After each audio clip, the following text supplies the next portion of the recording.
Chapter 7. A Mad Tea Party. There was a table set out under a tree in front of the house, and the March Hare and the Hatter were having tea at it. A dormouse was sitting between them, fast asleep, and the other two were using it as a cushion, resting their elbows on it and talking over its head. Very uncomfortable for the dormouse, thought Alice. Only as it's asleep, I suppose it doesn't mind. The table was a large one, but the three were all crowded together at one corner of it. "No room, no room!" they cried out when they saw Alice coming. "There's plenty of room," said Alice indignantly, and she sat down in a large armchair at one end of the table. "Have some wine," the March Hare said in an encouraging tone.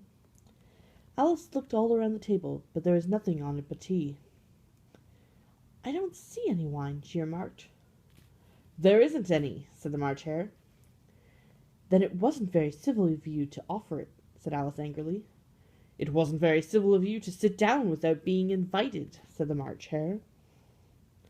"I didn't know it was your table," said Alice. "It's laid for a great many more than three." "Your hair wants cutting," said the Hatter. He had been looking at Alice for some time with great curiosity, and this was his first speech.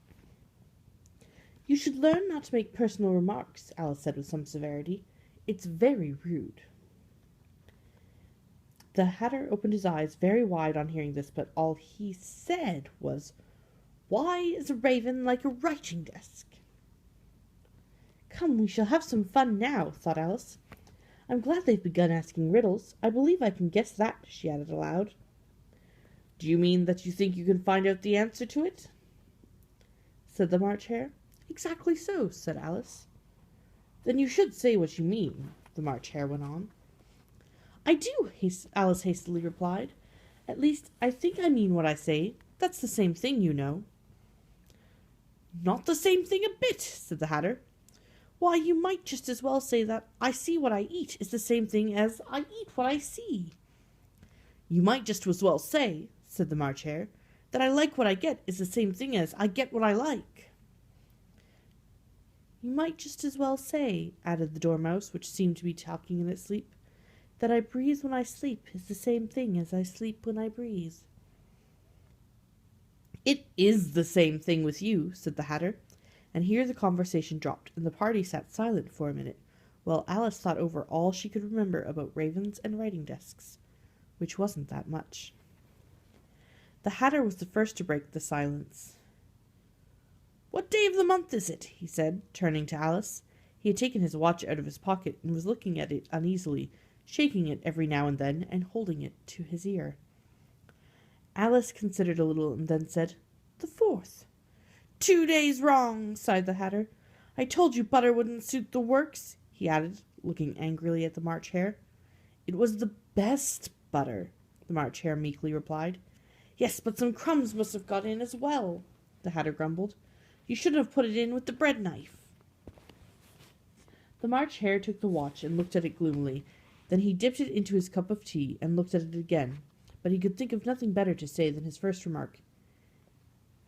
"It was the best butter, you know." Alice had been looking over his shoulder with some curiosity. "What a funny watch," she remarked. "It tells the day of the month and doesn't tell what o'clock it is." "Why should it?" muttered the Hatter. "Does your watch tell you what year it is?" "Of course not," Alice replied very readily, "but that's because it says the same year for such a long time together." "Which is just the case with mine," said the Hatter. Alice felt dreadfully puzzled.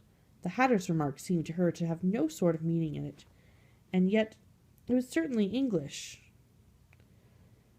"It didn't quite understand you," she said as politely as she could. "The Dormouse is asleep again," said the Hatter, and he poured a little hot tea upon its nose. The Dormouse shook its head impatiently and said, without opening its eyes, of course, just what I was going to remark myself." "Have you guessed the riddle yet?" the Hatter said, turning to Alice again. "No, I give up," said Alice. "What's the answer?" "I haven't the slightest idea," said the Hatter. "Nor I," said the March Hare. Alice sighed wearily. "I think you might do something better with the time," she said, "than wasting it in asking riddles that have no answers." "If you knew time as well as I do," said the Hatter, "you wouldn't talk about wasting it. It's him."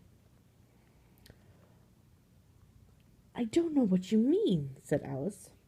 "Of course you don't," the Hatter said, tossing his head contemptuously.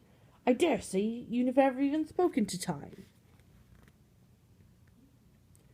"Perhaps not," Alice cautiously replied, "but I know I have to beat time when I learn music." "Ah, that accounts for it," said the Hatter. "He won't stand beating. Now, if you only kept on good terms with him, he'd do almost anything you liked with the clock. For instance, suppose it were 9 o'clock in the morning.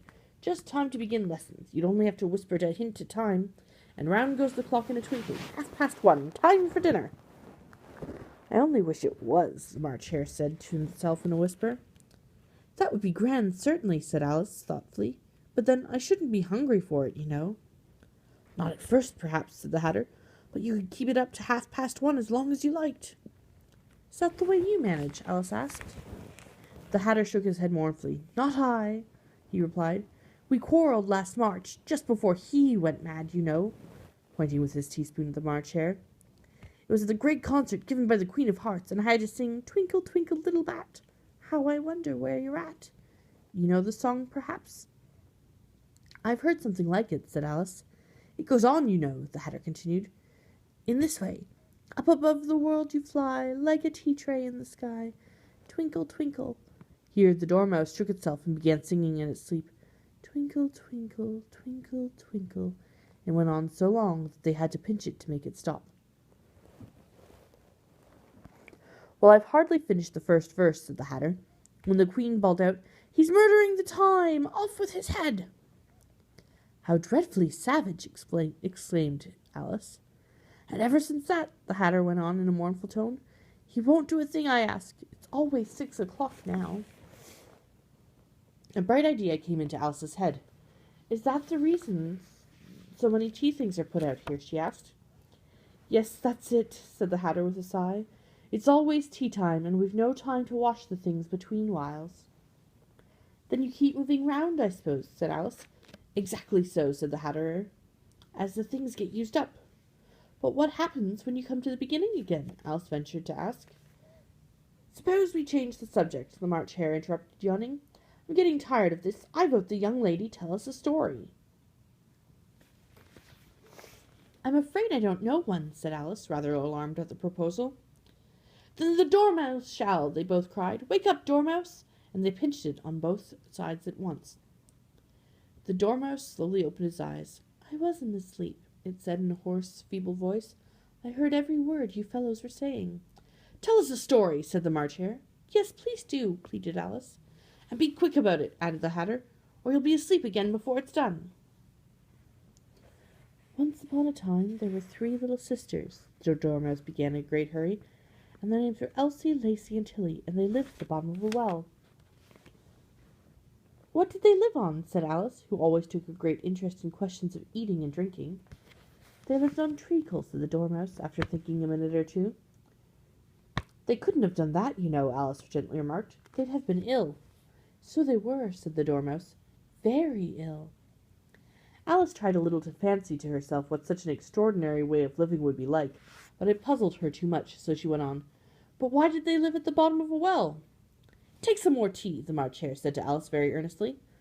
"I've had nothing yet," Alice replied in an offended tone, "so I can't take more." "You mean you can't take less," said the Hatter. "It's very easy to take more than nothing." "Nobody asked your opinion," said Alice.